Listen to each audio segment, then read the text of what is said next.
అంశాలు కూడా కళ్ళ ముందు కనిపించేసి ఓకే రవికుమార్ గారు డిస్కస్ చేద్దాం, అన్ని అంశాలు కూడా డిస్కస్ చేద్దాం. ఒకసారి జయరాం గారి అభిప్రాయం కూడా మనం తెలుసుకునే ప్రయత్నం చేద్దాం. డాక్టర్ జయరాం గారు నమస్తే.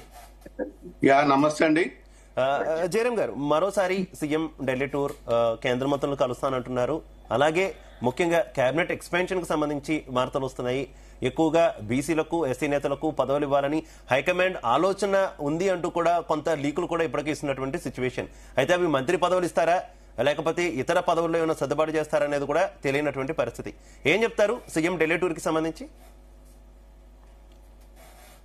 మీకు ప్యానెల్లో ఉన్న మిత్రులకు, జీ న్యూస్ ప్రేక్షకులకు నమస్కారాలండి. దీంట్లో శివ మనం ఒకటి గమనించాలి, రాజకీయ పార్టీలు చాలా చెప్తాయి, వాస్తవాలకు దగ్గరగా చెప్తే ప్రజలకు ఏదైనా వినసొంపుగా ఉంటది, వినడానికి ఏ ఇబ్బంది ఉండదు. సో వాస్తవాలను మించి అసలు ఏమాత్రం సంబంధం లేకుండా ఇష్టానుసారంగా మాట్లాడమే రాజకీయ పార్టీల లక్ష్యం.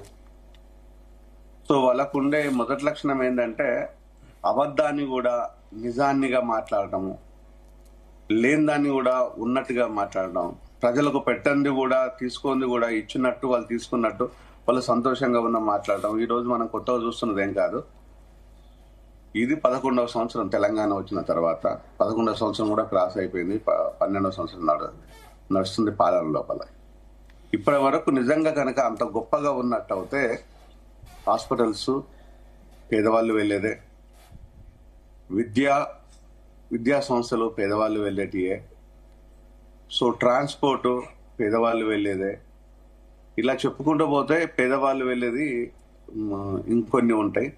సో అక్కడ ఏమైనా మీరు నిధులను కేటాయించిలా, అక్కడ ఏమైనా మీరు కొత్తగా ఏమైనా చూసిలా అంటే ఏమి లేదు. ఈరోజు మీరు గవర్నమెంట్ హాస్పిటల్కి వెళ్ళండి, ప్రభుత్వంలో ఉండే అధినేతలను చెప్పుకునే వాళ్ళు ఎవరైనా వచ్చినట్టు అయితే, ఎవరైనా అధికారులు కానీ నాయకులు కానీ, లేదు అనుకుంటే ఇతర వ్యక్తులు ఎవరు వచ్చినా కూడా ప్రభుత్వ హాస్పిటల్ పోతే మందులు ఉన్నాయా లేవా, అక్కడ ఉండే సరి అయిన విధంగా ప్రొఫెసర్లు ఉన్నారా లేరా, అక్కడికి వెళ్తే పూర్తి స్థాయి లోపల డాక్టర్లకు ఎలాంటి ఇబ్బందులు ఉన్నాయి, దాన్ని ప్రభుత్వము పరిశీలిస్తుందా, ప్రజలను పరిరక్షిస్తుందా అని గమనించినట్టు అయితే ఈరోజు జీరో. హాస్పిటళ్లలో మినిమం వైద్యం చేయడానికి కూడా మందులు జీరో. మరి ఈరోజు అవి పేదలే కావా? వాటి గురించి ఇక్కడ ప్రభుత్వం ఏమైనా పట్టించుకుంటుందా? ఇక ఒకవేళ ట్రాన్స్పోర్ట్ విషయానికి వస్తే ఉచితంగా బస్ ప్రయాణం చేసిన, ఉచితంగా బస్ ప్రయాణం చేయడమే కాదు, అక్కడ ఉండే లాస్ను మీరు సబ్స్టిట్యూటెడ్ గా మళ్ళీ కవర్ చేయడం కోసం ఇంకేమైనా ప్రయత్నం చేస్తున్నారా అంటే అది కూడా జీరో.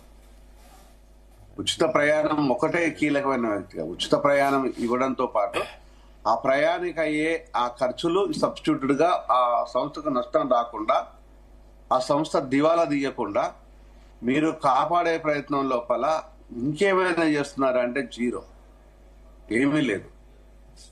అంటే ఎక్కడ చూసినా కూడా రమేష్ గారు, కర్ణాటక స్పీకర్ రమేష్ గారు 2019లో అక్కడ ఎమ్మెల్యేలతో మాట్లాడుతూ అక్కడ సంక్షోభం జరిగినప్పుడు ఆయన గత ప్రభుత్వం కంటే భిన్నంగా ఉంది అంటున్నారు కదా జయరాం గారు. గత ప్రభుత్వం కంటే భిన్నంగా ఉంది, మేము చేస్తున్నాం ప్రజా ప్రభుత్వం అంటున్నారు కదా, మీరు ఏమీ చేయట్లేదు అంటున్నారు. ఒక్క నిమిషం అక్కడ ఎమ్మెల్యేలను ఉద్దేశించి ఒక మాట చెప్పారు. ఇక్కడ ఉండే ప్రభుత్వంలో గాని ఏ ఎమ్మెల్యేలైనా కూడా దారి దోపిడి దొంగల కంటే హీనంగా ప్రవర్తిస్తున్నారు. ఈరోజు ప్రభుత్వం పడిపోవడానికి కారణం వీళ్ళే అని చెప్తున్నారు.